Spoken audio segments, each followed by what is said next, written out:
Se você está estudando para concurso público ou para vestibular, com certeza você já ouviu falar nos mapas mentais. O mapa mental é uma técnica de estudo em que você coloca uma ideia central e vai colocando os ramos e sub-ramos daquela ideia. Eu resolvi fazer esse vídeo porque eu já fiz um vídeo ensinando a fazer mapas mentais com o ChatGPT, mas também durante minhas férias eu estava lendo um livro chamado A Arte e a Ciência de Memorizar Tudo. E nesse livro ele cita o Tony Buzan. Eu fui pesquisar quem era esse Tony Buzan.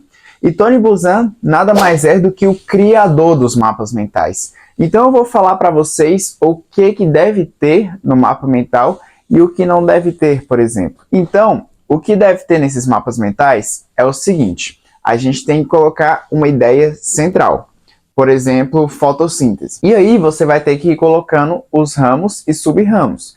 Mas vale dizer que você tem que colocar duas coisas: letra maiúscula, e também você deve colocar desenhos. Por quê? Porque nesse livro é um livro que fala sobre a memorização. E como a memorização é algo difícil, a gente tem que criar associações, porque o nosso cérebro depende de muita associação visual, ou seja, a gente costuma lembrar daquelas coisas mais concretas. Porque no livro dizia que a gente veio de um sistema em que a gente era coletor, ou seja, a gente tinha que andar e tinha que memorizar os lugares. Então, é mais ou menos essa a ideia do mapa mental. Você tem que colocar imagens para você conseguir remeter aquela informação. Fora isso, o autor falava que era importante criar mapas mentais. Por quê? Porque quando você está lendo um texto com linhas, você não está acostumado, ou seja, o seu cérebro não está acostumado àquele tipo de informação.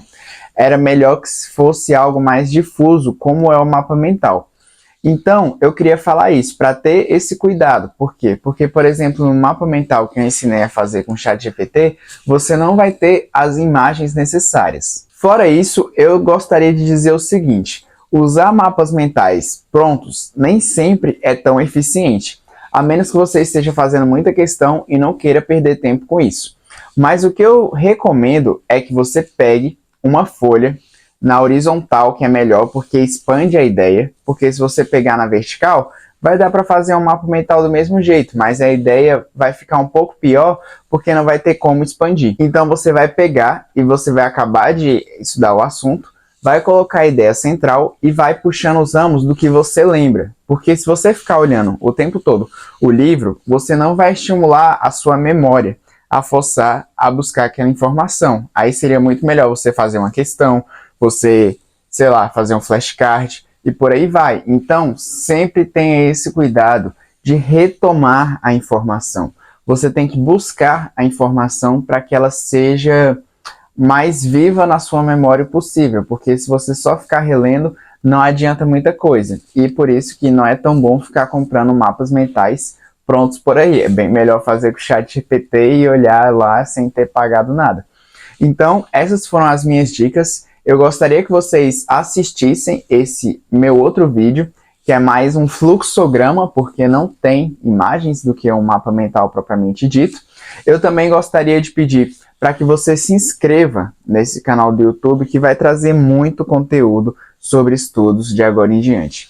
E é isso, galera. Espero que tenham gostado e até o próximo vídeo. Falou!